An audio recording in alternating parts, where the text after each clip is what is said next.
And so now we're going to move on to Eastern Europe, really quickly get you through this section and kind of set the stage for later on. Because really, Eastern Europe is going to be much more important later on in the semester as we go through past the 17th and 18th centuries.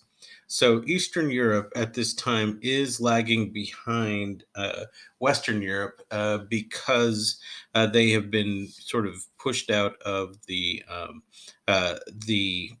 advances of the Renaissance. They have been fighting against the Ottoman Empire.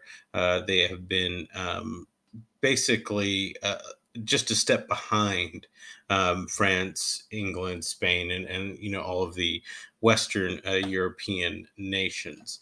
So what ends up happening here is during the Enlightenment period, what you end up getting is this sort of enlightened despotism. So what this means is that you have these absolute rulers that have some um, grasp of the Enlightenment, some grasp of the ideas of the Enlightenment.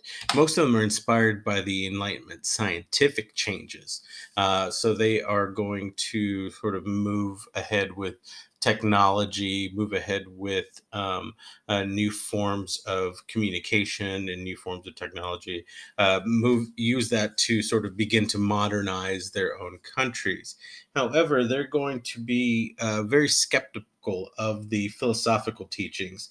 And instead, they're going to see this as sort of a warning as to what could happen to them if they give in a little bit too much power to the people.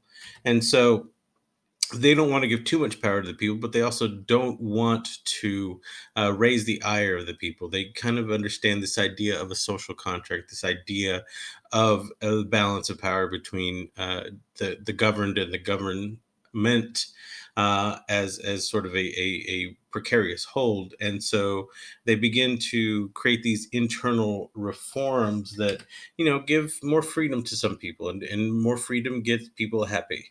The more freedom that you have, the happier you get. People begin to make more money, and that really helps the Eastern European empires. They also are going to curb religious and oftentimes personal freedoms for some ethnic and religious minorities, especially Jews. But the religious freedoms that are curbed are actually going to limit the power of churches and noblemen. So it takes some freedoms away from noblemen in particular, but also the church, so that any sort of threat to power. Against against kings or emperors is going to be tampered down by these religious reforms. And so eventually what you have is a strong central government. This is all basically done for their own self-interest. They want to make sure that there are ideas that are coming out from Western Europe that are going to benefit the ruling class, benefit the kings and emperors of these new societies, but they want to make sure that this doesn't threaten their own power. And so, what you end up getting is this idea of paternalism, this idea that the emperor or the king is is a fatherly figure. That's why you start hearing about the fatherland and motherland, because of this idea of the country being a parent, of the emperor being a parent to the people themselves. So they are trying to consolidate power by giving some freedom by uh, at least nominally saying that they believe in these new ideas that are coming out of the West, but really they're doing this for their own self-interest. And one of the big proponents of this are the Habsburgs, and we're going to do a much bigger, deeper dive into the Habsburgs in our class session.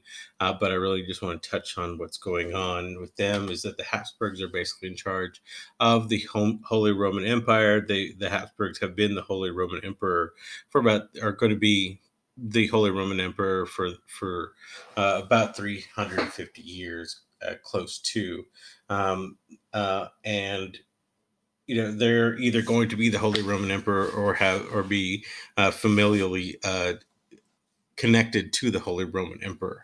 Um, as I mentioned in the first part of this lecture, they split from Spain in 1556, and the Ferdinand I is the first of these of the Holy Roman Emperor that is independent from Western Europe. And so the Habsburg power continues throughout the ages, culminating in the 30 Years' War, which we've talked about before, the war that pretty much legitimizes Protestantism in Europe.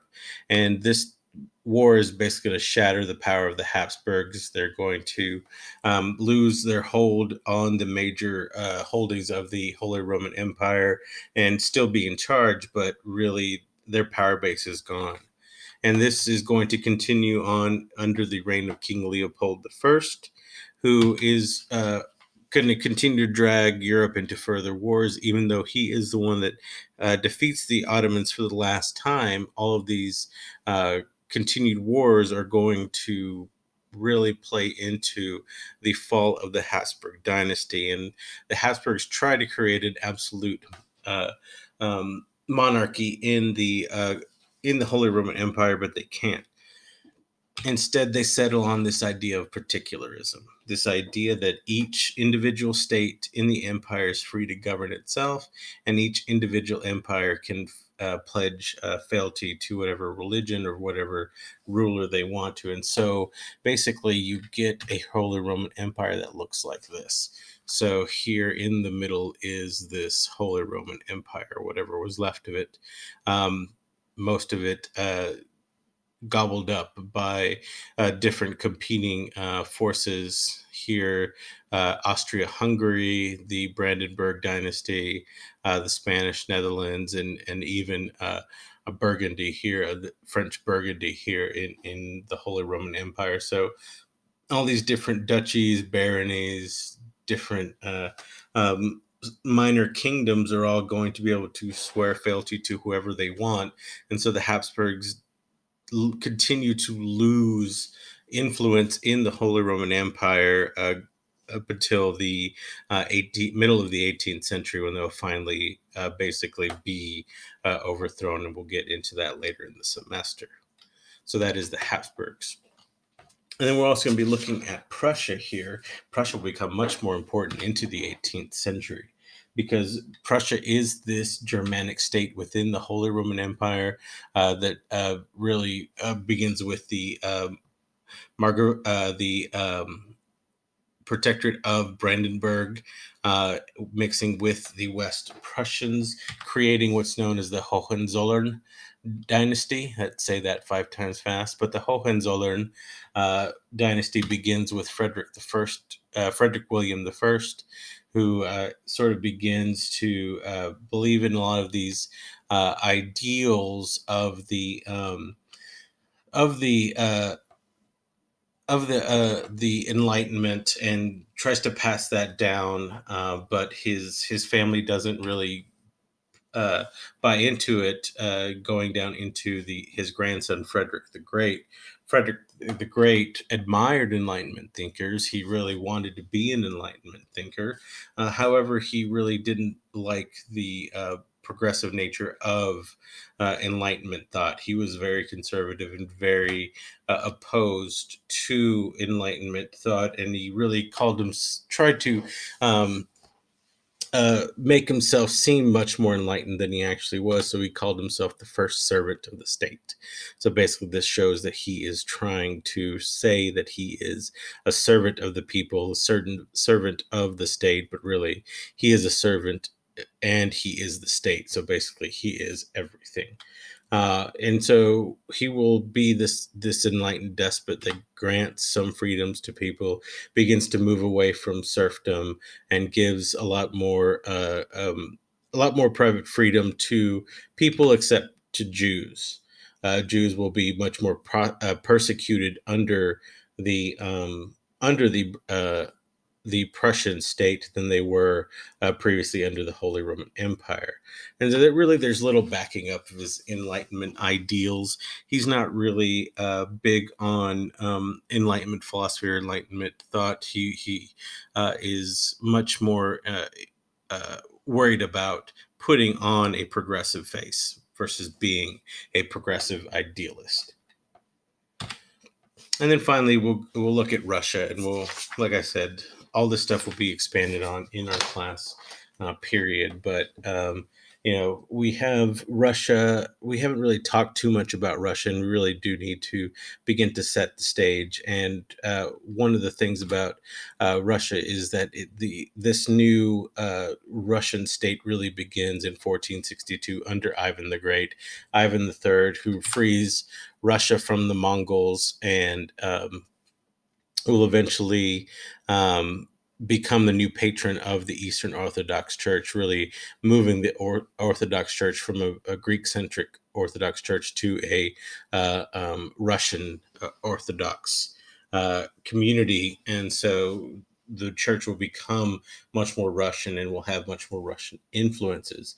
And so Ivan III will rule into the 16th century, and the next great leader after him will be the very well-known Ivan the Terrible. Ivan the Terrible rules from 1533 to 1547, and under Ivan the Terrible, you have the creation of a new nobility. This new nobility is created by him because he gets tired of the old nobility, kills a lot of the old nobility, kills a lot of his own family, and basically by the time he dies in 1547, he's killed most of his sons, has left the dynasty in shambles, and it basically leads to civil wars and conflicts that eventually are coming to what's known as the times of trouble. And if you know anything about Russian history, if this is actually called the times of trouble, then it's a major issue going on. And so for basically from 1547 all the way into the 18th century, you have Russia basically playing catch up, and it's not until the 1700s, with the rise of the Romanov dynasty, that Russia begins to play catch up, especially with the rise of Peter the Great, who's going to open Russia up to Western trade. Peter the Great will be this actual Enlightenment thinker who will buy into the philosophical and technological advancements of the Enlightenment, and begin to um, uh, modernize Russia at a much greater and increased pace than the even some of the other Eastern European countries that haven't been in as much of that haven't been facing such tumultuous times. Then after Peter the Great, you have Catherine the Great come into power, and she really favors Enlightenment reforms, but she's really skeptical about a lot of the impractical theories, as she calls them, about the people controlling themselves. She really feels that they need a strong leader, man or woman. She is one of the she's one of the patrons of Enlightenment thought that brings Russia much more closer to the idealistic goals, but she's still very skeptical about some of these things. So Russia is quickly going to move. As we're getting into even the 19th century, Russia is going to be improving and growing in power and in importance to the world. And so we will go ahead uh, and talk more about Russia in our class period, and really talk more about them in the coming weeks as well. And so by the middle of the 18th century, you basically have five major powers dominating Europe. You have, of course, Great Britain and France are going to be dominating Western Europe and beginning to spread into the rest of the world. And in Eastern Europe, you have Russia beginning to control areas like the Ukraine and Poland. You have Prussia beginning to make moves into the Holy Roman Empire, as well as Austria controlling the southern part of the Holy Roman Empire. You start seeing these five powers begin to vie for control in the on the continent. Meanwhile, next week we'll be looking at what's happening in the colonies and what's happening throughout the rest of the world that Europeans are beginning to take control of. Well, that does it for this lecture. I've been here in Versailles for a few days, and I think people have finally noticed that I'm not leaving, so I should probably start getting out of here. So this lecture covered a lot of the different changes that are beginning to occur in Europe that are really having an effect on the colonies. And next week we're going to be looking at the colonies, looking at what this idea of rule means, like what it means to be ruled and what it means to be a citizen and a free person. So we'll be looking at that next week. I will see you all on Wednesday, as long as I can make it back safely from Versailles. I don't know where the exit is. I'll see you later.